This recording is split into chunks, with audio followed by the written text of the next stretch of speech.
Mesdames, Messieurs, chers téléspectateurs d'Africa 24, bienvenue. Merci de nous rejoindre dans cette émission, une émission qui reçoit aujourd'hui un leader politique bien connu au Burkina Faso. Il est président du parti UNIPS et président également du Front progressiste sankariste. Il est aujourd'hui candidat à la prochaine élection présidentielle au Burkina Faso. Maître Benewendi Sankara est notre invité.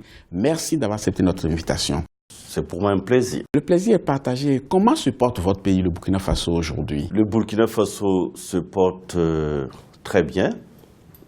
C'est vrai que nous avons connu des turbulences, mais ça s'est stabilisé.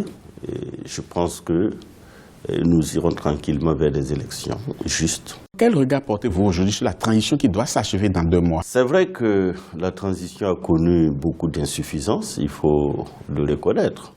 Mais cela est dû, de mon point de vue, à la nature et, j'allais dire, caractéristique même de l'insurrection. Donc, pour 12 mois, vouloir répondre à toutes les aspirations des Burkinabés, lesquelles ont été sous-jacentes de cette insurrection, ce n'était pas facile, mais les organes de la transition semblent faire ce qu'ils peuvent. Mais quelle est la nature de ces insuffisances dont vous parlez? D'abord, moi je pense qu'on a eu un gros caillou dans le soulier de la transition, parce que le régime de sécurité présidentielle.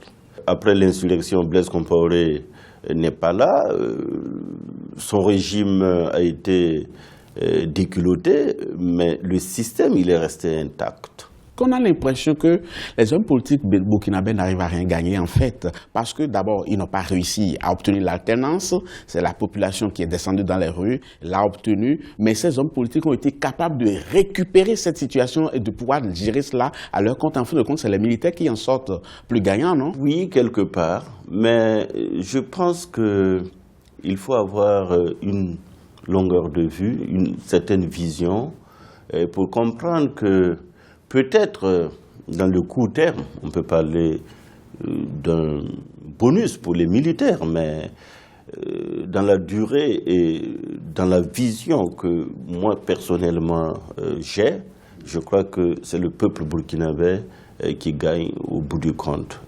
Aujourd'hui, avec les polémiques qu'on a, ce n'est pas sur des questions quand même à négliger, c'est des questions essentielles. Le RSP, également un autre sujet, c'est l'exclusion de ceux-là qu'on dit avoir servi avec le président Blaise Compaoré par rapport à la suite des événements. Comment est-ce que vous avez vécu cela? Je pense qu'on a mis la charrue avant les bœufs. En quoi faisant, par exemple? En ne privilégiant pas ce que moi j'appelle les réformes idoines, les réformes politiques, la réconciliation nationale comme étant un préalable indispensable pour conduire la transition. Vous savez que la charte de la transition, dont je suis l'un des rédacteurs, a prévu une commission de réforme et de réconciliation. Cette commission n'a vu le jour qu'après la mise en place des organes, à disposer de peu de temps, et les conclusions qui vont tomber ne vont pas servir dans la transition.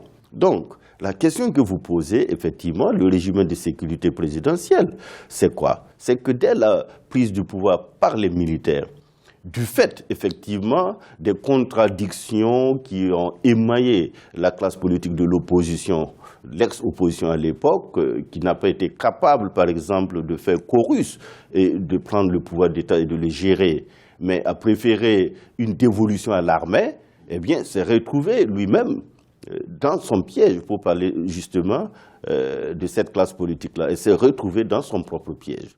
Donc, les militaires qui ont été d'abord au plus haut sommet de l'État, ensuite qui se retrouvent aujourd'hui à gérer le pouvoir d'État avec, bien sûr, les civils, ont l'impression eux-mêmes d'être, si vous voulez, sous botte du régime de sécurité présidentielle dont on ne voit pas la dissolution venir.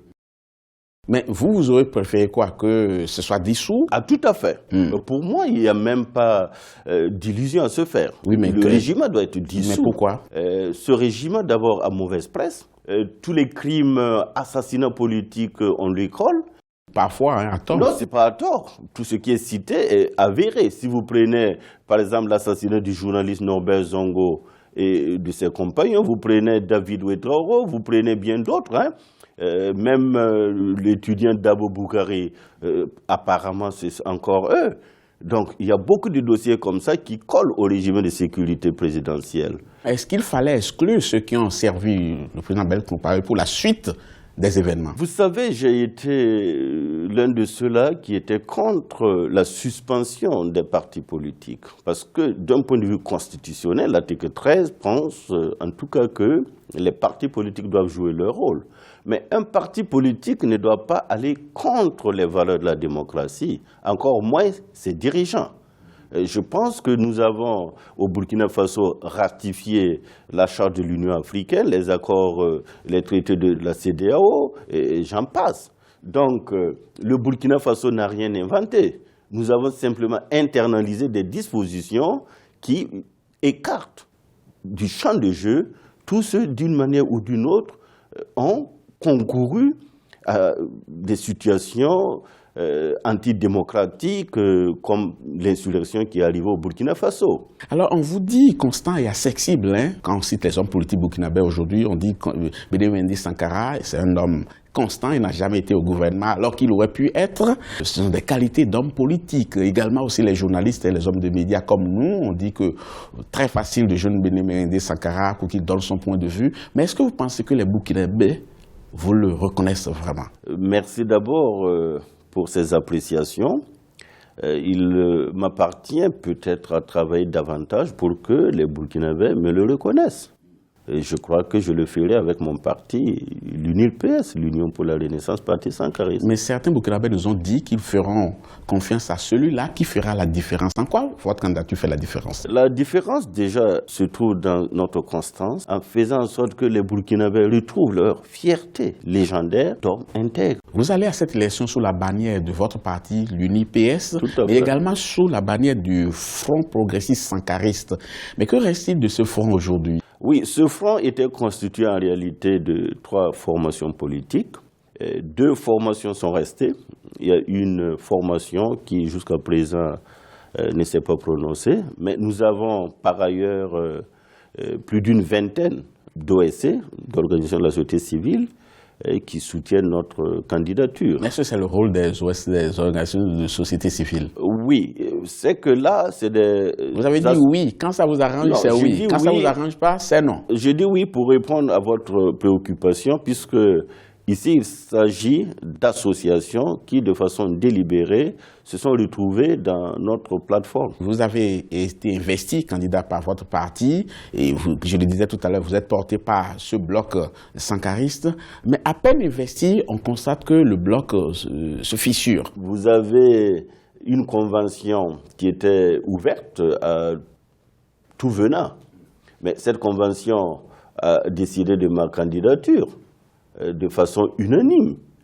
Si après la convention, il y a des partis politiques qui ont souhaité aller sous leur propre bannière, nous avons simplement pris acte. Mais vous avez besoin de renforts quand même, non, pour la suite, et non des déserteurs. Nous avons plutôt besoin du peuple burkinabé. Oui, mais le peuple burkinabé va se manifester à travers... Nous n'avons pas besoin de chapelles. Moi, je veux être le président de tous les Burkinabés. Oui, mais justement, au moment, le front, vous vous mettez ensemble avec le front sankariste. Non, ça, c'est une stratégie. Oui, mais c'est une stratégie. Alors, au bout de la stratégie, par exemple. Au bout de la stratégie, c'est le peuple burkinabé qui doit faire le choix. Et moi, j'ai besoin de ce peuple-là pour lui proposer un projet de société, un programme de gouvernement, pour faire tous les pas avec lui et gagner avec lui. Je n'ai pas besoin de chapelles politiques. Je veux représenter tous les Burkinabés. Donc, sortez alors du front sankariste? Non, le front, c'est une chapelle. Non, c'est simplement une passerelle.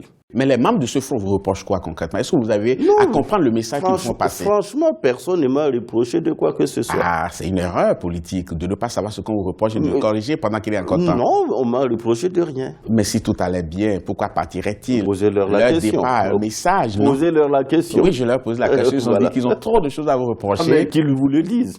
Qu'ils vous le disent. Mais ils ont dit non, c'est à vous qui vous le dites. Ah ben moi, je suis là. Mais vous avez tout le temps combattu. Vous avez tout le temps combattu le président Blaise Blaise Compaoré, Oui. il a été déchu. Et si éventuellement les Burkinabés vous confient leur destin, qu'est-ce que vous allez faire de Blaise Compaoré? Blaise Compaoré répondra de ses actes. Mais quand on a des griefs particuliers contre lui, Moi, je la veux de sentence grief. doit être plus sévère. Non, je n'ai pas de grief particulier contre lui. Il a été un adversaire politique. Nous l'avons combattu comme tel.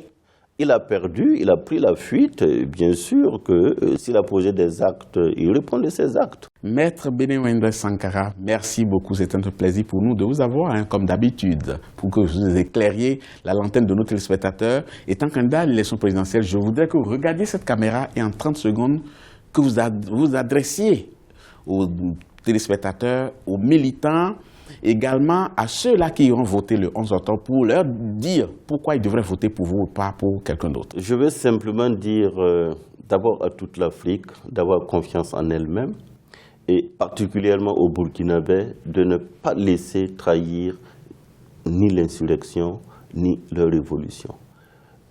Notre insurrection ne doit pas être volée. Dans ces conditions-là, il faut que le peuple s'assume en portant ses suffrages, bien sûr, sur l'idéal que nous défendons, qui est l'idéal de vérité, de justice, d'intégrité, de progrès véritable pour notre pays, le Burkina Faso, que nous aimons et dont nous voulons dans la paix, la tranquillité et dans le bonheur réel. Burkinabés, votez pour moi et nous ferons tous les pas ensemble. En tout cas, le message, il est entendu, mais est-ce qu'il est compris, sera suivi d'effets? Ça, c'est notre paire de manches, en tout cas, M. Bénéwende Sankara. Merci beaucoup d'avoir été des nôtres. C'est moi qui vous dis merci. Quant à vous, chers téléspectateurs, nous arrivons au thème de cette émission. Merci de l'avoir suivi. Tout de suite, un nouveau journal sur Africa 24. À très bientôt.